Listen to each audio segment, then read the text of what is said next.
Sebelum terjadinya Perang Dunia Kedua, terdapat bentrokan senjata yang terjadi di beberapa wilayah dunia. Hal ini menandai ketidakefektifan dari Liga Bangsa-Bangsa dalam menjaga perdamaian dunia. Salah satunya yaitu Perang Saudara Spanyol yang berlangsung dari bulan Juli 1936 sampai April 1939. Pada saat itu, Spanyol terpecah menjadi dua kubu. Salah satu kubu didukung oleh Sekutu dan Uni Soviet, dan kubu yang lainnya didukung oleh Nazi Jerman dan Italia.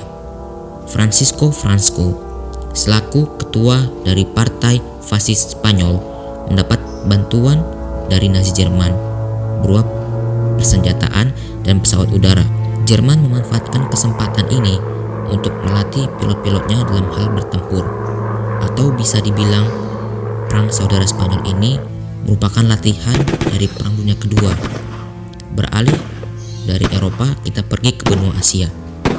Salah satu hal yang memperburuk Liga Bangsa-Bangsa yaitu adalah Perang Tiongkok-Jepang Kedua dari tahun 1937. Dengan cepat, Jepang masuk ke daratan Tiongkok hanya dalam waktu 3 bulan dan membombardir ibu kota Tiongkok.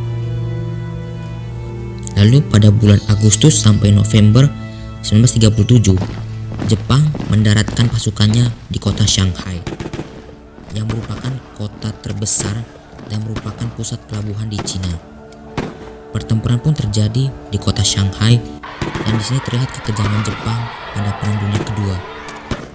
Jepang lalu masuk terus ke dalam Tiongkok. Pecahnya Cina merupakan faktor dari kemenangan Jepang dalam Perang Dunia Pertama ditentukan hitam di atas putih oleh Perjanjian Versailles, yang antara lain menetapkan bahwa jumlah tentara Jerman tidak boleh lebih dari 100.000 orang dan dilarang mempunyai tank. Tank adalah ciptaan Inggris, tapi hanya digunakan secara kecil-kecilan pada akhir Perang Dunia Pertama.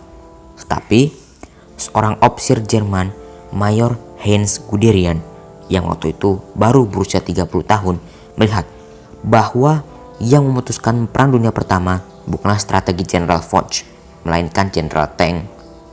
Guderian pun yakin bahwa tank dan kendaraan berlapis baja lainnya akan menentukan jalannya perang di kemudian hari. Keyakinan ini pun ada di kalangan ofisir Inggris seperti Kapten Liddell Hart dan Jenderal Fuller. Akan tetapi, mereka mendapat tentangan dari pucuk pimpinan Inggris. Pentingnya senjata tank pun diketahui oleh Jenderal Charles de Gaulle, yang menganjurkan supaya Prancis membentuk divisi-divisi berlapis baja.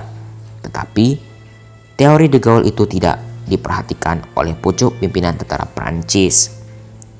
Juga di kalangan staf umum Angkatan Darat Jerman atau Wehrmacht, ada seorang jenderal kolot seperti Jenderal Ludwig Beck yang menentang teori-teori Guderian.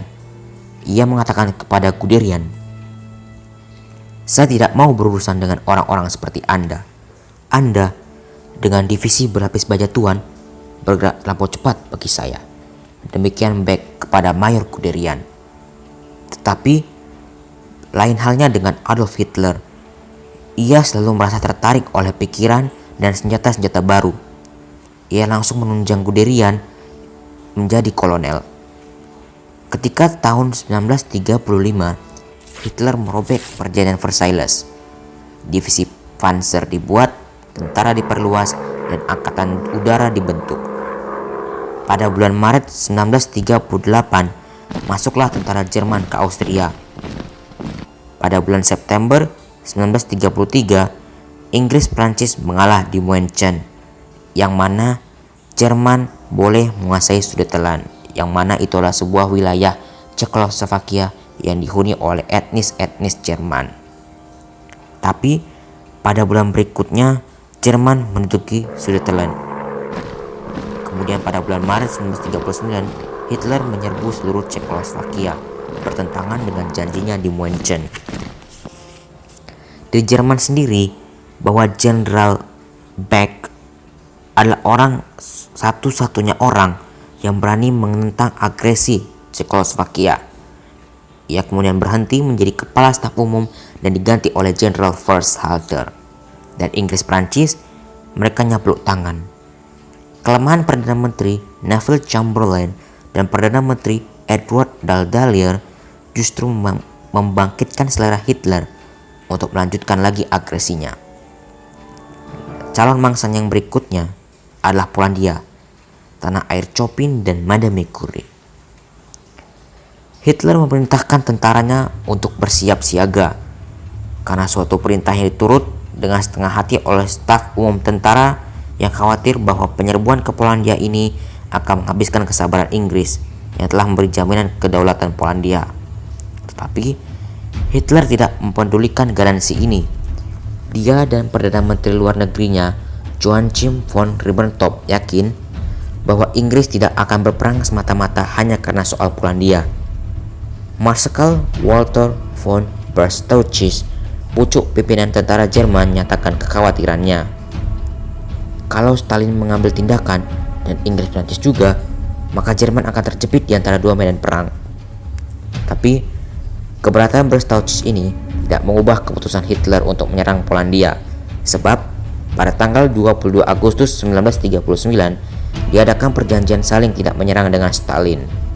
Maka kalau Inggris-Prancis toh menyatakan perang, Hitler tak usah khawatir menghadapi dua negara ini, karena dari belakang dia sudah terjamin lewat perjanjian dengan Soviet Rusia. Dengan cara itu, Stalin memungkinkan Hitler melakukan agresinya. Pada tanggal 1 September 1939, pada pukul 4.45 pagi buta, masuklah tentara Jerman melalui perbatasan Polandia tanpa menyatakan perang terlebih dahulu.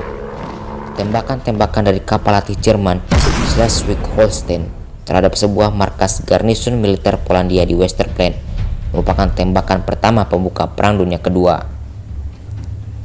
Pada pagi pukul 11, pada tanggal 1 September, Hitler menyatakan dalam sebuah pidato kepada Reichstag atau parlemen bahwa Polandia telah diserbu.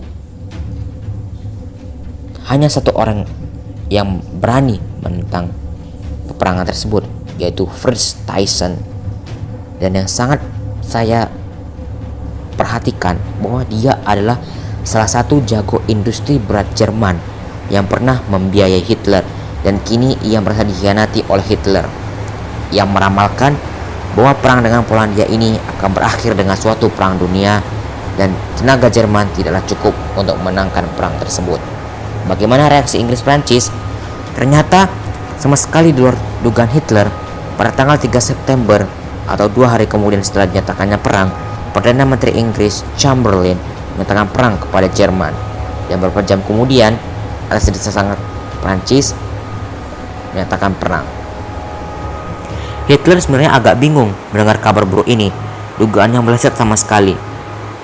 Apa yang harus kita perbuat? Tanyanya kepada Menteri Luar Negerinya. Dalam kamar tunggu, Hermann Göring, tokoh pembangun Luftwaffe, menyatakan kepada seorang jenderal, "Kalau kita kalah pada perang ini, oh Tuhan kami."